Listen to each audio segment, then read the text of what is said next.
A veces la vida de una mujer mayor parece tranquila por fuera, pero por dentro está llena de silencios, que pesan recuerdos, que arden, y secretos que uno cree haber enterrado hace tiempo. Yo soy Elena, tengo 63 años, y pensaba que ya había visto todo en esta vida. Pero esa tarde frente al lago Chapala, esa tarde en la que el sol empezaba a esconderse detrás de los cerros, mi corazón descubrió que aún era capaz de romperse, de temblar y de correr como cuando tenía 20. Porque lo que vi ese día cambió para siempre la manera en que miro a mi familia. Yo pensé que solo era otra discusión más, esas que uno escucha de lejos y decide no meterse. Pero cuando vi a mi nuera Marisol arrojar una maleta de piel café al lago, algo dentro de mí se heló. No fue el golpe del agua lo que me hizo correr, sino el sonido. Un golpecito apagado como si algo o alguien quisiera salir. Dios mío, susurré mientras mis sandalias golpeaban la tierra húmeda.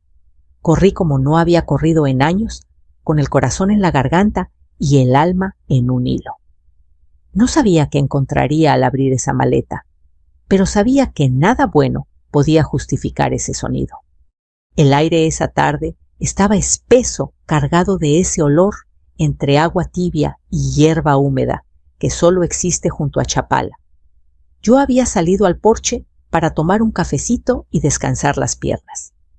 Desde que mi esposo murió hace 3 años, ese ritual se volvió mi manera de hablar con él sin palabras.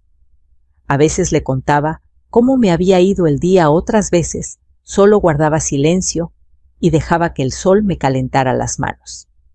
La casa estaba tranquila, demasiado tranquila, como siempre desde que Julián, mi hijo, se mudó a Guadalajara. Miré hacia el camino polvoriento que lleva al lago cuando escuché el motor de un coche. Era raro ver autos a esa hora, y menos aún uno que llegara tan rápido, levantando nubes de polvo como si huyera de algo. Entrecerré los ojos y sentí un pequeño sobresalto en el pecho. Reconocí el color plateado. Era el carro de Marisol. Ella manejaba de una forma que nunca le había visto. No era manejo de prisa, era manejo de pánico. Frenó tan fuerte junto a la orilla que escuché crujir las piedras bajo las llantas. Me incorporé del asiento sin pensarlo. Algo no estaba bien. El cuerpo sabe antes que la mente. Marisol bajó del auto casi tropezando. Traía el cabello suelto despeinado y su vestido azul, el mismo que usó en el cumpleaños de Julián, estaba lleno de arrugas, como si lo hubiera jaloneado durante horas. Abría y cerraba la cajuela con manos temblorosas. Allí fue cuando vi la maleta. La reconocí de inmediato. Yo se la había regalado cuando ella y Julián se casaron. Una maleta de piel gruesa, color café oscuro, de esas que duran toda la vida. Para que lleven sus sueños a donde quieran, les dije aquel día. Morena de vergüenza, estoy ahora solo de recordarlo. Marisol la tomó con ambas manos, pero no la levantó con naturalidad. La arrastró, como si adentro hubiera algo muy pesado. O muy importante. La vi mirar hacia los lados como quien teme ser observado. Y luego caminó hacia el borde del agua. Mi corazón dio un salto tan fuerte que tuve que agarrarme del barandal. ¿Qué está haciendo esa muchacha?, pensé. No era enojo lo que sentí. Era miedo. Un miedo seco, duro, que se instala bajo la piel.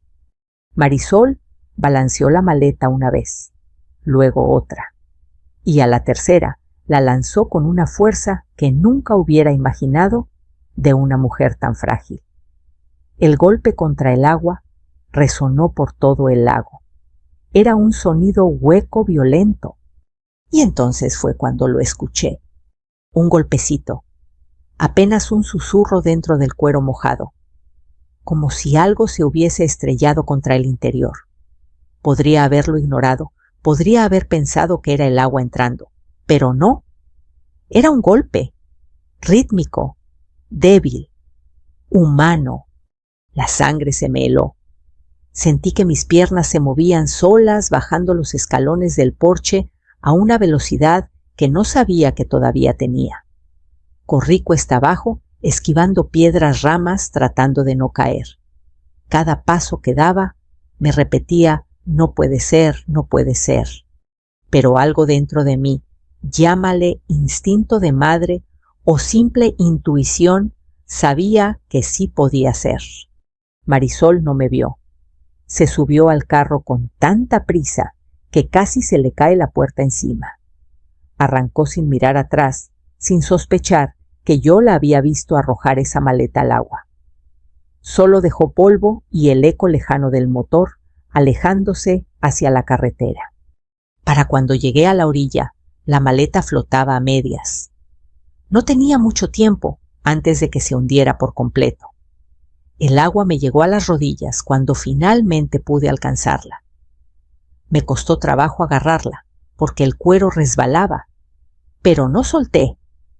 Tiré de ella con todas mis fuerzas, con una energía que pensé haber perdido hace años. «Ándale, Elena, ándale», me decía entre dientes mientras el lodo se tragaba mis sandalias. Cuando al fin la llevé a la orilla y la puse sobre las piedras, mis manos temblaban tanto que apenas pude jalar el cierre. Estaba atascado, mojado, oxidado por la humedad. Cada jalón se sentía como una eternidad.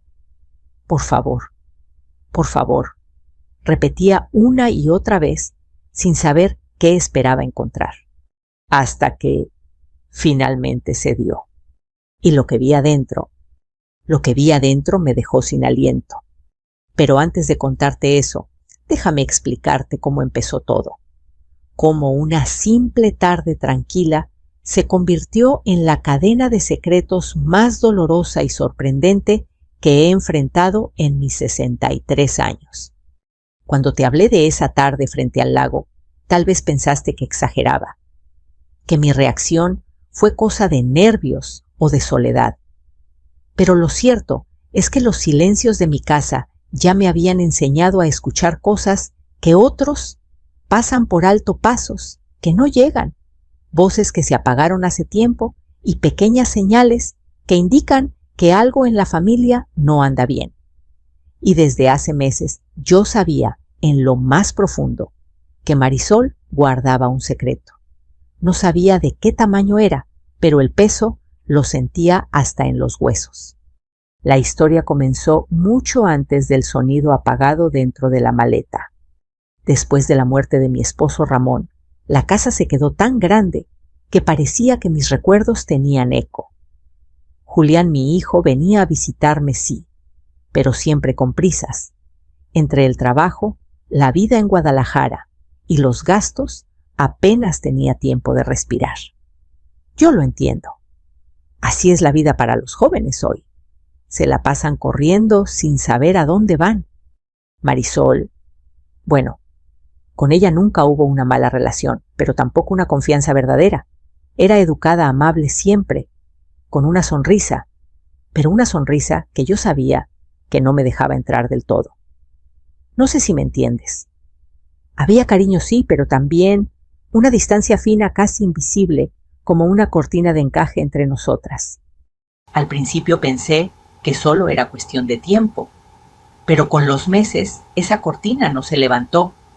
Al contrario, se hizo más gruesa. Marisol empezó a venir menos, y cuando venía, hablaba bajito por teléfono en la cocina, metida en conversaciones que se cortaban en cuanto yo aparecía. Yo no soy chismosa, jamás revisaría un teléfono ajeno, pero soy mujer, soy madre, y sé cuando algo preocupa de verdad. Varias veces la vi llegar con los ojos ligeramente hinchados, como de haber llorado antes. Se arreglaba rápido, respiraba hondo y fingía normalidad ante Julián. Pero a mí no me engañaba. Una tarde, mientras tendía la ropa, escuché su voz desde el pasillo. No me vio porque estaba de espaldas, pero las palabras me llegaron claritas. No puedo perder la casa. No ahora, susurró con una desesperación que me partió el pecho.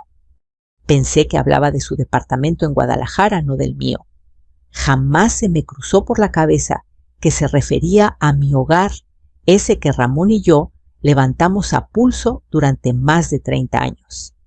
Ese día me quedé inquieta, con una sensación amarga que no supe interpretar. Cuando quise preguntar, Marisol ya estaba riendo con Julián en la sala, como si nunca hubiera dicho nada preocupante. Los cambios se hicieron más evidentes semanas después. Julián llegaba cansado, cargado de estrés. Se encerraba en la habitación de huéspedes para hablar por teléfono durante horas. Nunca levantaba la voz, pero la tensión se le notaba en los hombros y en la manera en que se pasaba la mano por el cabello. Una noche escuché una discusión desde el corredor.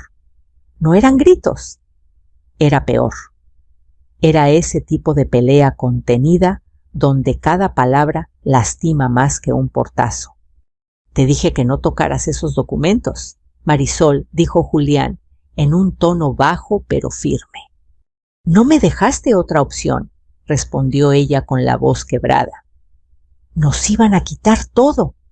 Me acerqué un poco sin hacer ruido. ¿No entiendes?, continuó Julián. Si sigues así, solo lo empeorarás. ¿Y qué querías que hiciera? ¿Quedarme de brazos cruzados mientras ese hombre decide sobre nuestra vida? Hubo un silencio largo, un silencio que pesó tanto que tuve que apoyarme en la pared para respirar. Luego escuché pasos y me escondí como pude para no parecer metida. Marisol salió con los ojos rojos. Julián salió después frustrado, pero cuando me vio, me sonrió como si nada hubiera pasado. ¿Todo bien, hijo?, pregunté fingiendo inocencia. Sí, mamá. Cosas del trabajo. Cosas del trabajo. La frase favorita de quienes ocultan algo. A finales de ese mes, empecé a notar algo raro. Marisol venía sola al pueblo sin Julián. Llegaba en silencio, dejaba el coche frente a la casa por unos minutos y luego se iba otra vez hacia el lago o hacia el camino viejo. La primera vez pensé que era coincidencia. La segunda me dio curiosidad. La tercera me dio alarma. Uno de esos días la vi bajar del carro con una carpeta bajo el brazo. Caminó rápido hacia la parte de atrás de la casa donde guardamos herramientas viejas. Yo fingí que estaba barriendo el porche. Traté de no poner atención, pero mis ojos la siguieron por instinto. Se quedó allí atrás unos 15 minutos. Cuando regresó, ya no traía la carpeta. ¿Todo bien, mija?, le pregunté. Sí, suegra, respondió sin mirarme a los ojos. Solo necesitaba aire fresco. Pero las manos le temblaban. Yo las vi. Y sentí ese mismo frío que sentí cuando vi la maleta hundirse en el lago semanas después. Pensé en hablarlo con Julián, pero no quise poner presión en su matrimonio. Pensé en preguntarle directamente a Marisol, pero temía que se cerrara aún más. Así que guardé silencio, como hacen muchas madres, como hacen muchas suegras que tratan de no perjudicar.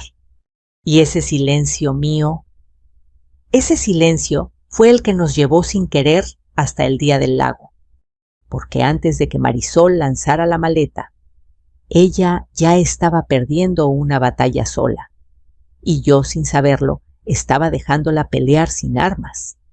Ahora lo veo claro.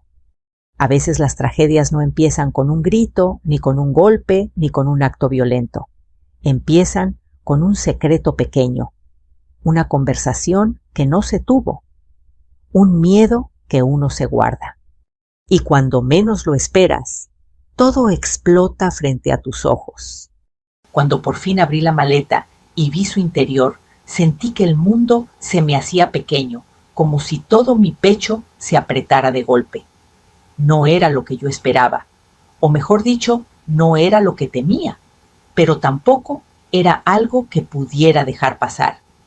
Lo que había adentro tenía el mismo peso que una vida entera. No porque fuera un cuerpo, sino porque era la prueba contundente de que Marisol ya no podía más con su propio miedo. Dentro había una bolsa negra, envuelta en plástico, una caja metálica cerrada con llave y una carpeta manila, marcada con el nombre de mi hijo Julián Herrera Martínez. Todo estaba húmedo, con gotas resbalando por los bordes, y aún así, cada objeto parecía tener un brillo extraño, como si guardara un secreto demasiado importante como para morir bajo el agua del lago. Me quedé un buen rato inmóvil, respirando con dificultad. El eco del golpe desde dentro todavía retumbaba en mis oídos. ¿Qué demonios significa esto? Marisol, pensé, sintiendo un calor subir por mi cuello. Abrí primero la bolsa negra, con mucho cuidado, temiendo estropear algo. Dentro había fajos de billetes envueltos en ligas, billetes viejos, algunos dañados por la humedad, pero billetes al fin y al cabo. Dinero. Mucho más dinero del que Marisol o Julián podrían tener a la mano. Mi corazón dio un brinco de rabia, de susto, de incredulidad. Luego abrí la carpeta. Allí estaban las escrituras de mi casa, la que Ramón y yo construimos a mano, la que tiene las marcas de crecimiento de Julián en la puerta de la cocina, la que guarda mis fotos, mis recuerdos, mi vida. Pero lo peor no fue ver las escrituras. Lo peor fue ver un documento que yo no conocía, un acuerdo de cesión de propiedad firmado supuestamente por Julián, pero con una firma que yo, su madre, reconocí que no era suya. Sentí que las piernas se me aflojaban. Me tuve que sentar en una piedra temblando. ¿Cómo era posible? ¿De dónde salió ese papel? ¿Quién intentaba quedarse con mi casa? ¿Por qué la firma parecía falsificada? Tomé aire, intentando ordenar mis pensamientos, pero mi cabeza estaba hecha un torbellino. Volví a mirar hacia el camino para asegurarme que Marisol no estuviera regresando. No quería confrontarla así, sin entender nada. No quería atacarla, sin haber escuchado su verdad. Sacudí la maleta un poco, buscando más pistas, y fue así como escuché un tintineo metálico dentro de la caja. La caja estaba cerrada con llave, pero supe de inmediato que ahí había algo más valioso. No me atreví a forzarla. La guardé tal cual. Entonces encontré algo más empapado y casi destruido, un papel doblado a la mitad. Lo abrí con la mayor delicadeza, temiendo que se deshiciera entre mis dedos. Era una nota escrita con prisa. La letra era la de Marisol. Si mamá se entera, se acabó todo. Perdón, Julián, no supe qué más hacer. Sentí un nudo en la garganta. ¿Qué mamá? Yo, su madre biológica, ¿de qué se iba a acabar todo? Esa frase se quedó clavada como una espina. Entonces entendí algo que no me había dejado en paz desde semanas atrás. Marisol no estaba huyendo de mí.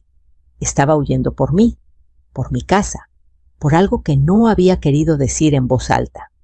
Y de repente, ese sonido dentro de la maleta cobró sentido. Era la caja metálica chocando contra los papeles contra el borde. No era un niño. No era un animal. Era urgencia. Era culpa. Era desesperación hecha ruido. Guardé todo dentro otra vez, pero antes de cerrar la maleta, la miré con detenimiento. La piel era gruesa, pesada, resistente. Era la maleta que yo le había dado con todo mi corazón, pensando que la acompañaría en viajes felices. Y ahora estaba allí, empapada, sucia, usada para esconder un problema tan grande que mis rodillas apenas podían sostenerlo. Me levanté despacio. El agua me había dejado la falda llena de lodo y mi respiración era errática. Caminé cuesta arriba, este esfuerzo multiplicado por el peso emocional que traía encima. Cada paso se sentía más difícil que el anterior, pero aún así, Apreté los dientes y seguí. Entré a mi casa y apoyé la maleta sobre la mesa del comedor. Miré el reloj. 6:48 de la tarde. El sol se estaba metiendo detrás de los cerros, y con él mi poca tranquilidad. Tomé una toalla vieja para secarme las manos, pero seguían temblando. Me preparé un vaso con agua fría, pero apenas pude sostenerlo.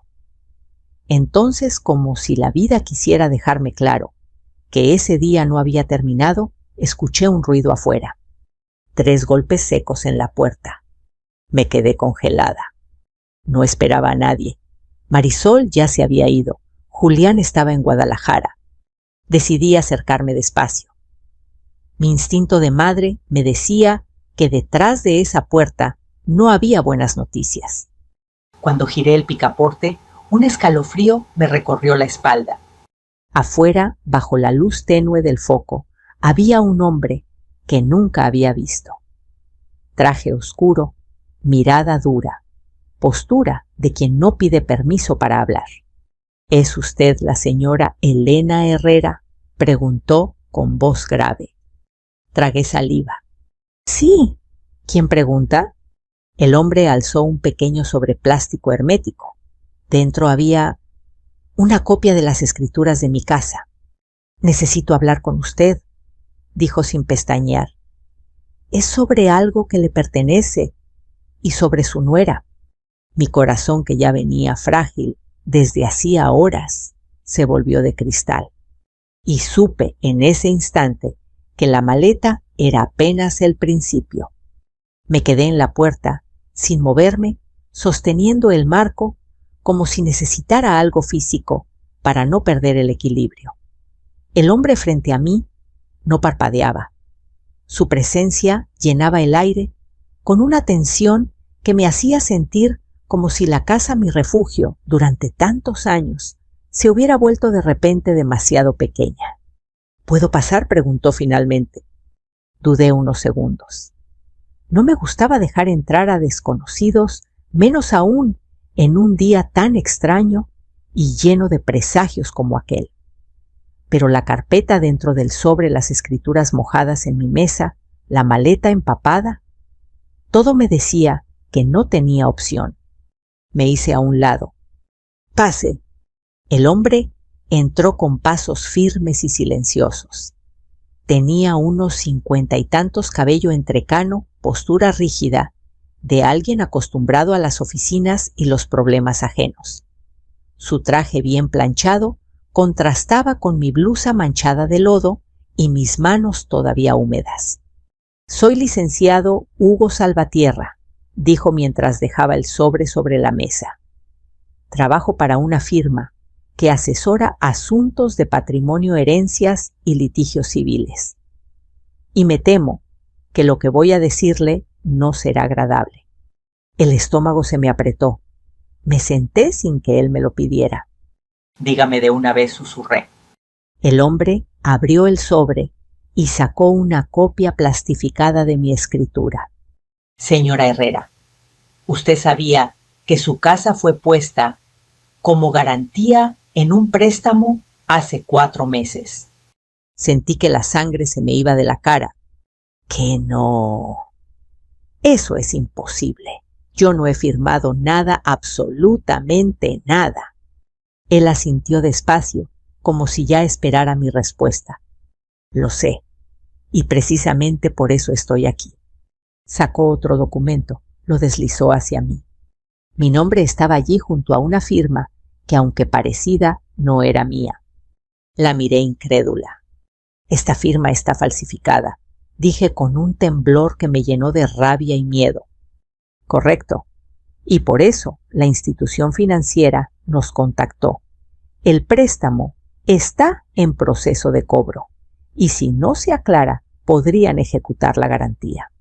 Mi casa, mi vida, mis recuerdos, todo pendía de un hilo. Tragué saliva con dificultad. ¿Quién hizo esto?, pregunté, aunque una parte de mí ya sabía la respuesta. El licenciado entrecerró los ojos como si calibrara cómo decirlo. Los documentos fueron gestionados por su nuera Marisol, El nombre golpeó mi pecho como una piedra pesada. Respiré hondo, buscando aire que no llegaba. ¿Cómo lo sabe? Dejó rastros. Firmó 2 formularios con su nombre verdadero y recientemente intentó retirar efectivo del préstamo con una identificación que, bueno, digamos que era dudosa. Mis manos se cerraron en puños. Marisol. La misma joven que había visto lanzar una maleta al lago. La misma que venía actuando extraño por semanas. La misma que escribía notas pidiendo perdón antes de ahogarlas en silencio. Pero aún sabiendo todo eso, una parte de mí se resistía a verla como una delincuente. Ella no era mala. Era frágil, impulsiva, llena de miedo. Y yo había sido testigo de cómo la vida la había golpeado una y otra vez desde que Julián la llevó a casa. Licenciado, dije con la voz hecha un hilo. ¿Cree que ella quería quitarme la casa? Él respiró hondo como quien se prepara para soltar una verdad delicada. No lo sé con certeza. Lo que sí sé es que está metida en un problema muy serio. Un problema que podría arrastrarla a ella y a usted. El silencio se hizo espeso entre nosotros. Pude escuchar el tic-tac del reloj de la sala, ese reloj antiguo que había sido de mi madre. De pronto, cada sonido parecía resonar demasiado fuerte, como si el tiempo mismo quisiera obligarme a reaccionar. ¿Dónde está Marisol? Ahora pregunté finalmente. El licenciado negó con la cabeza. Desapareció desde la mañana. Nadie ha podido localizarla. Pero dejó esto en mi oficina hace 2 días. Sacó un papel arrugado doblado varias veces. Me lo entregó. Lo abrí con cuidado. Era una carta escrita con la letra insegura de Marisol. No quise hacerle daño a nadie. Tenía miedo. No sabía que vendrían por la casa. Perdón, Elena.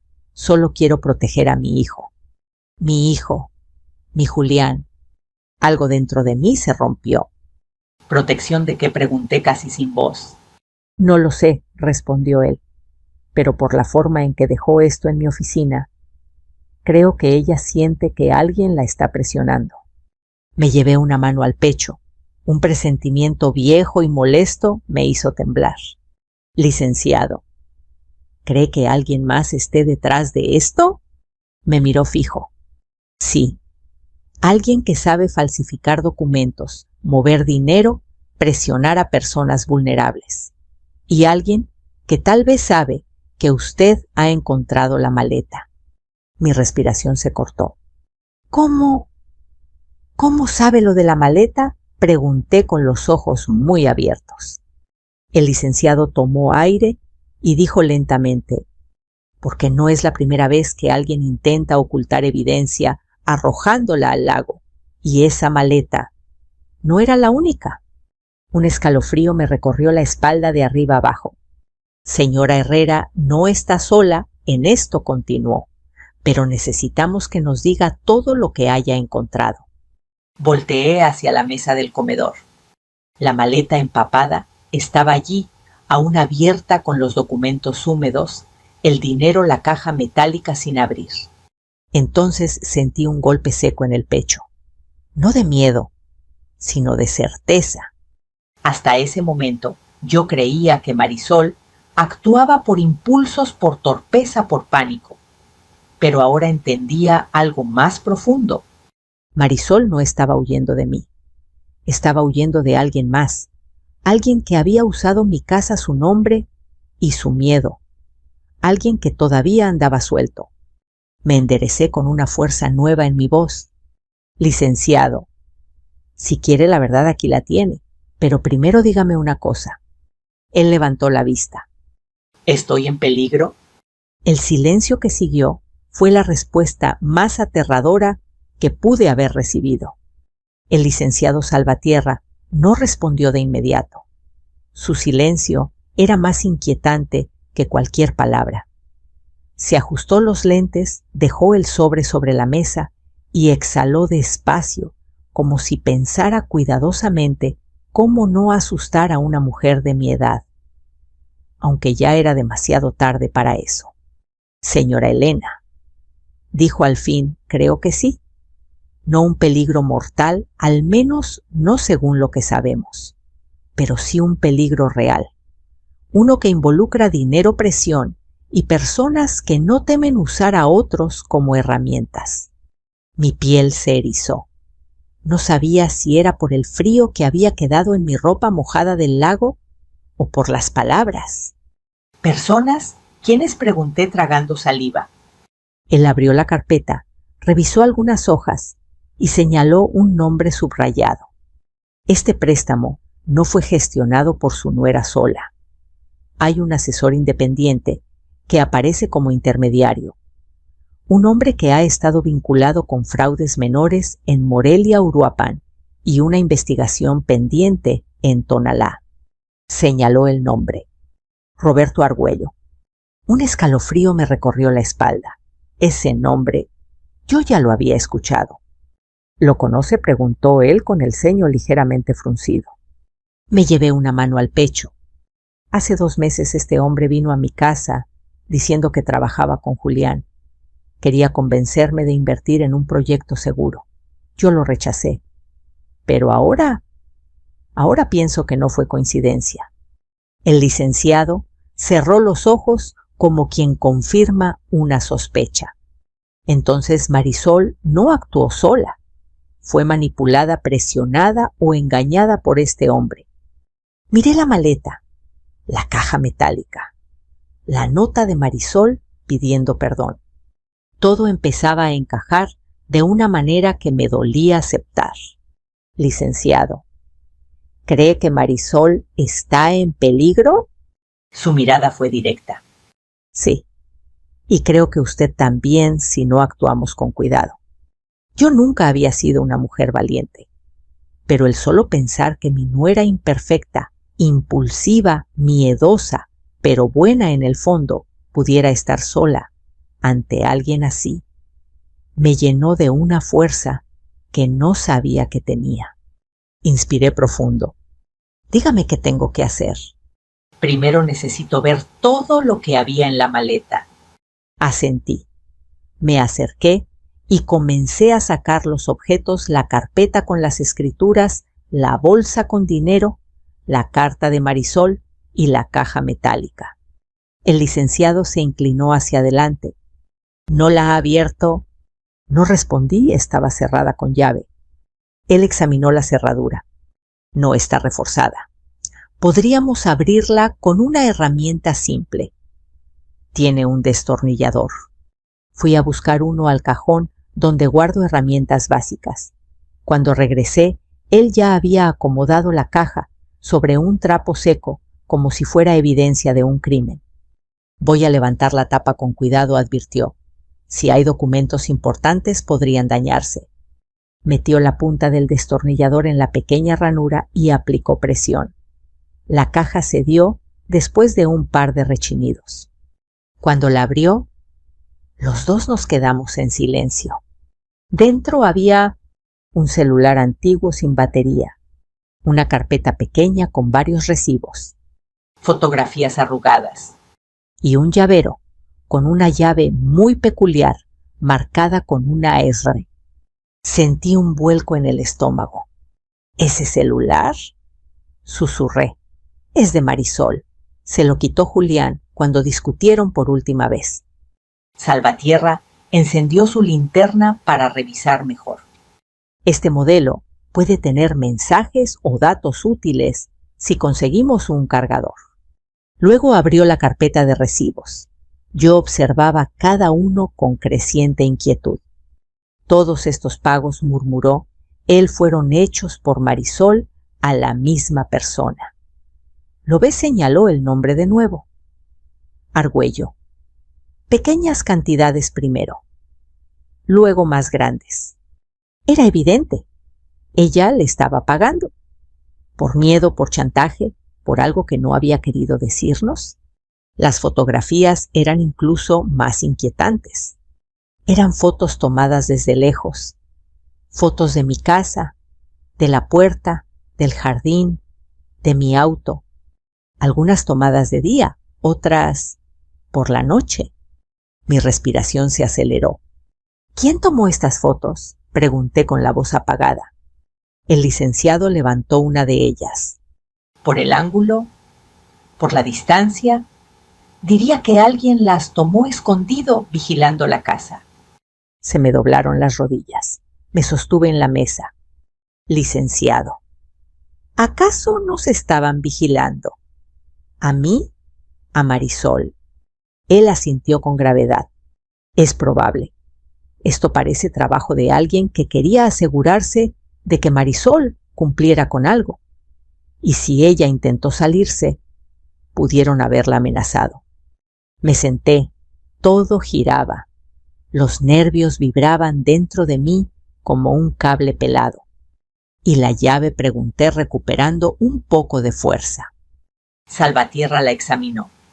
Podría ser de una bodega, un casillero, un cuarto de almacenamiento. De hecho, se detuvo. Me miró con seriedad. Este tipo de llave se usa mucho en los almacenes alrededor de la carretera vieja rumbo al lago. El corazón me dio un salto. Marisol estuvo por allá la semana pasada, dije. Dijo que iba a ver a una amiga. Pero ahora creo que mintió. El licenciado respiró hondo. Necesitamos encontrar ese lugar. Puede ser la única pista verdadera sobre dónde está ella ahora y sobre lo que está pasando en realidad. Me quedé en silencio mirando la llave. Pequeña, brillante, inofensiva a simple vista. Pero en ese momento supe que era la pieza que faltaba en un rompecabezas que estaba a punto de revelarse. Y lo más inquietante era que Marisol no había lanzado la maleta para deshacerse de evidencia. La había lanzado para protegerla, para que yo la encontrara, para que nadie más la tuviera. Licenciado, dije, finalmente tenemos que ir por esa bodega. Él negó con suavidad. No esta noche, señora Elena, es peligroso. Necesitamos hacerlo con respaldo y con cuidado. Pero dentro de mí, una decisión ya estaba tomada. Aunque el miedo me mordiera los talones, no iba a dejar sola a mi nuera. No esta vez, no cuando sé que alguien la está obligando a huir. Esa noche casi no dormí. El licenciado Salvatierra se marchó pasadas las 9, llevándose copias de los documentos y prometiendo volver al día siguiente con más información. Pero apenas cerró la puerta, el silencio de la casa se volvió tan pesado que parecía que las paredes respiraban conmigo. El reloj marcaba las 10:43 cuando me senté en la mesa del comedor otra vez. La maleta, la caja abierta, las fotos. Todo seguía allí, como si me miraran, como si me exigieran algo. La llave con la letra R brillaba bajo la luz amarillenta del foco. Era pequeña, casi insignificante, pero representaba la única pista real que teníamos. Me quedé mirándola largo rato, mirando ese pedazo de metal que podía llevarme hacia la verdad, o hacia un peligro que yo a mis 62 años no sabía si podía enfrentar. Pero había algo más fuerte que el miedo, el sentimiento de que Marisol no estaba huyendo, sino pidiendo ayuda. A las 11 en punto, mi teléfono vibró sobre la mesa. Un mensaje, un número desconocido. No salga sola, no vaya al lago, no se meta, no entiende lo que está en juego. Sentí un escalofrío helado recorrerme el cuerpo. ¿Quién eres?, susurré, aunque sabía que nadie iba a responder. Y tenía razón, no lo hicieron. Me quedé quieta con el teléfono entre las manos, sintiendo cómo se me aceleraba el corazón. ¿Era Roberto Argüello? ¿Alguien de su gente? ¿O incluso Marisol? La duda me quemaba la garganta. Pero el mensaje confirmaba algo que yo ya intuía. Quien estaba detrás de todo sabía perfectamente lo que había pasado esa tarde en el lago. No soporté quedarme sentada. Me levanté, caminé de un lado a otro de la cocina como alma en pena, recogí la maleta, la abrí, la volví a cerrar. Mi mente estaba enredada luchando entre el instinto de protegerme y la necesidad de encontrar la verdad. A medianoche tomé una decisión. Me puse un suéter grueso, tomé la llave marcada con la R, guardé el celular en el bolsillo y salí por la puerta trasera. La noche estaba fría, con un viento que olía a tierra húmeda y a hojas viejas. El licenciado me había advertido: no vaya sola. Pero yo no era la clase de mujer que dejaba a su familia abandonada. Nunca lo fui. Subí a mi coche. La llave tembló entre mis dedos, no porque hiciera frío, sino porque sabía que estaba cruzando una línea que no se debía cruzar sin estar preparada. Encendí el motor y avancé despacio hacia la carretera vieja esa que llevaba al lago y a los almacenes que mencionó Salvatierra. La luna estaba alta, iluminando la tierra reseca y los postes de madera que parecían guardianes cansados. Mientras manejaba, recordé la primera vez que vi a Marisol. Estaba sentada en la banca de la clínica, donde trabajaba con una blusa azul deshilada y el cabello mal recogido. Tenía los ojos tristes, pero cuando Julián le habló, ella sonrió de una manera tan sincera que cualquiera habría dicho que era una muchacha noble. Yo no creía en los prejuicios. Si una muchacha llegaba con miedo, yo la protegía. Siempre lo hice. Entonces, ¿cómo llegamos a esto? ¿Cómo llegó ella a terminar envuelta en documentos falsificados, préstamos imposibles y amenazas? Apreté el volante con fuerza. Había algo más en todo esto, algo que aún no veía con claridad. Después de 20 minutos manejando la carretera, se volvió más estrecha. Pasé junto a 3 almacenes abandonados, con grafitis, puertas abolladas y ventanas rotas. El cuarto almacén tenía una puerta metálica gris con un número casi borrado B17. Me estacioné a unos metros. El corazón me golpeaba el pecho. Saqué la llave y la sostuve bajo la luz interior del coche. La letra R brilló como un pequeño fuego. Respiré hondo, abrí la puerta del coche y caminé hacia el almacén. El crujir de la grava bajo mis zapatos resonó como si alguien caminara detrás de mí. Llegué a la puerta. La cerradura estaba vieja, oxidada, pero intacta. Metí la llave con cuidado. Encajó. La giré. ¡Clac! La puerta se abrió unos centímetros. Un olor a polvo, humedad y metal viejo me envolvió. Empujé. El interior estaba casi oscuro por completo, salvo por una pequeña luz al fondo, como si alguien hubiera dejado una lámpara encendida entre cajas y estantes. Mis pasos resonaron en el piso de concreto. Marisol, llamé en voz baja. No hubo respuesta. Avancé despacio sin hacer ruido, sintiendo cada latido en mis oídos. Pasé junto a cajas apiladas, cubiertas con mantas, herramientas viejas, un carrito oxidado. La tenue luz provenía de un pequeño escritorio al fondo. Me acerqué. Allí había un cuaderno abierto, un vaso con restos de café y un frasco con medicinas. Toqué el cuaderno. Temblé. Era la letra de Marisol. No tengo a quién acudir. Me dijeron que si no pagaba, irían por Julián por su mamá. No quería meterlos en esto. Perdón. Sentí que el corazón se me apretaba. La luz vibró un segundo. El viento hizo crujir algo detrás de mí. Me giré de golpe. ¿Quién está ahí?, pregunté con la voz temblosa pero firme. Silencio. Di un paso hacia atrás. Entonces lo escuché.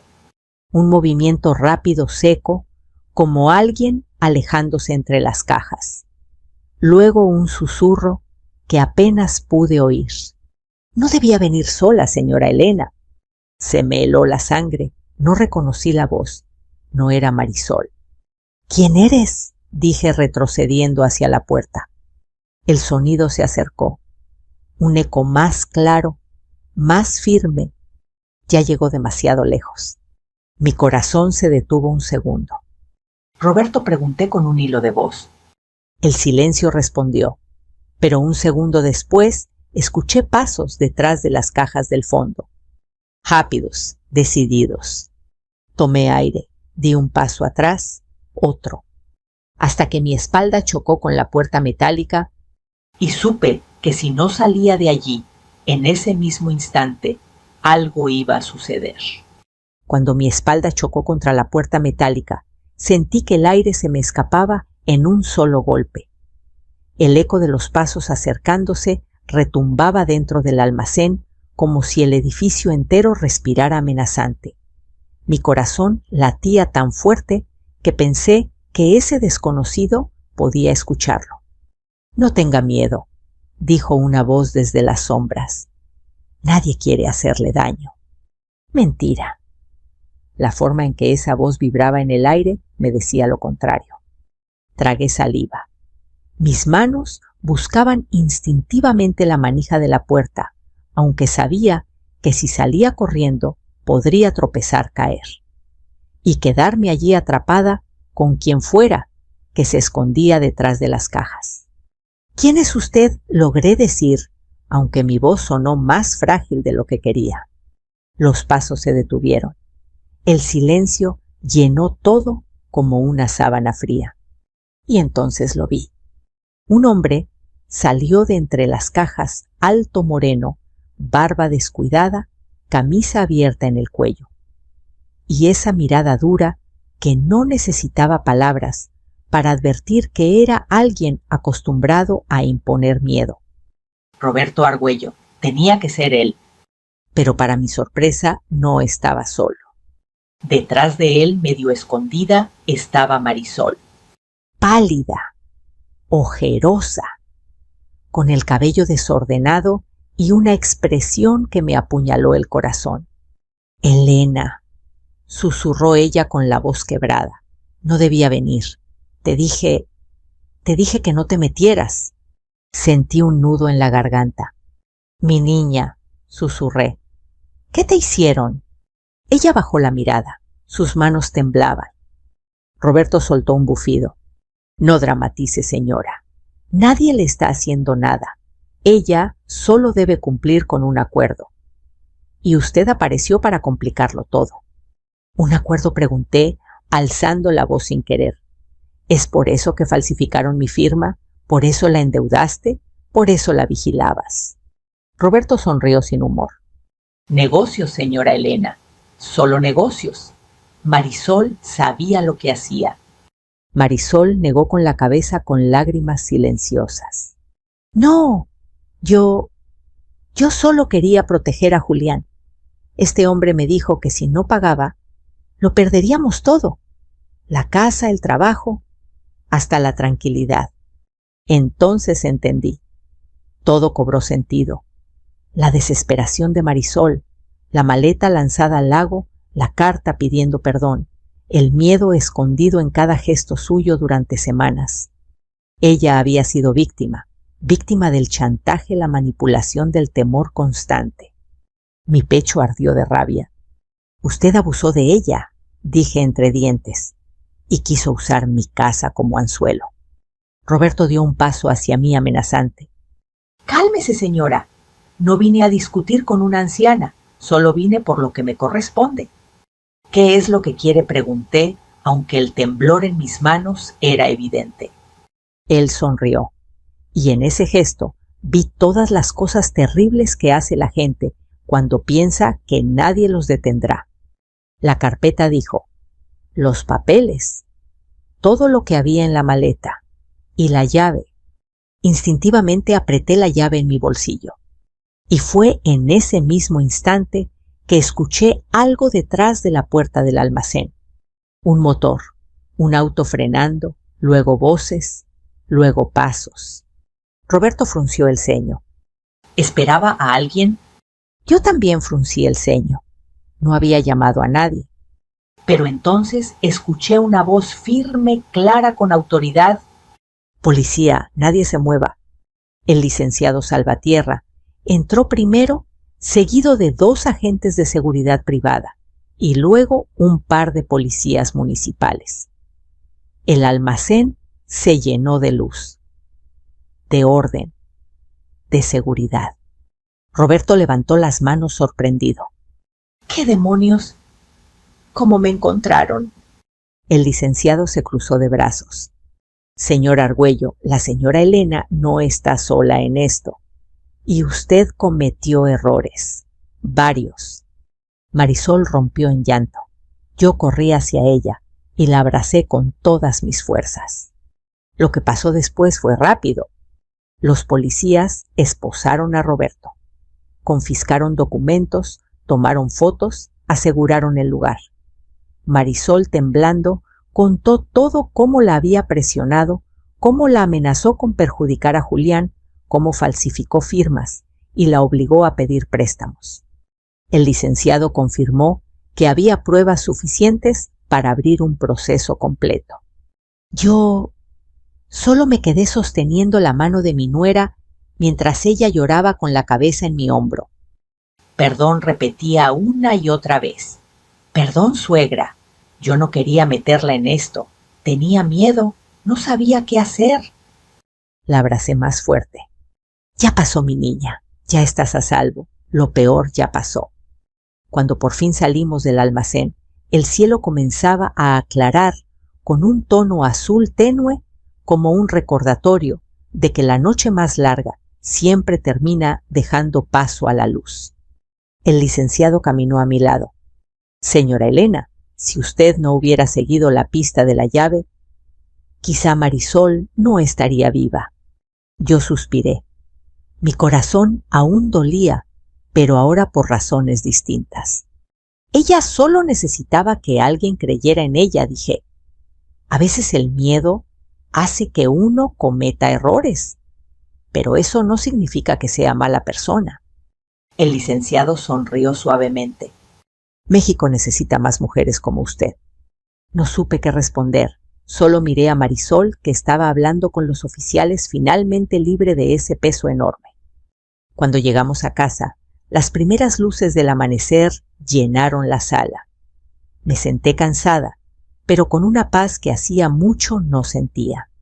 Marisol se acercó y tomó mis manos. Gracias por no soltarme, aunque yo misma quise esconder todo. Le acaricié la mejilla. Lo que hace una familia es eso, hija. Estar incluso cuando el miedo intenta separarnos. Ella lloró. Yo también. Lloramos las dos hasta que el sol terminó de salir. Ese día entendí algo profundo.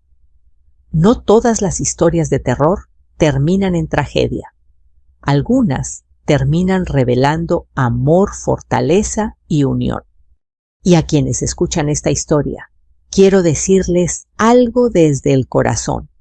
No importa cuán oscuro parezca el camino, siempre hay alguien dispuesto a extender la mano.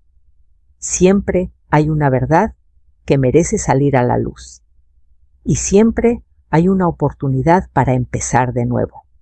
Si esta historia te tocó el alma, si te hizo recordar a alguien, o si simplemente quieres seguir escuchando relatos que nos recuerdan lo fuerte que puede ser el corazón humano, te invito a dejar tu comentario, contarme desde dónde nos escuchas y suscribirte para no perderte ninguna historia más. Aquí siempre tendrás un lugar.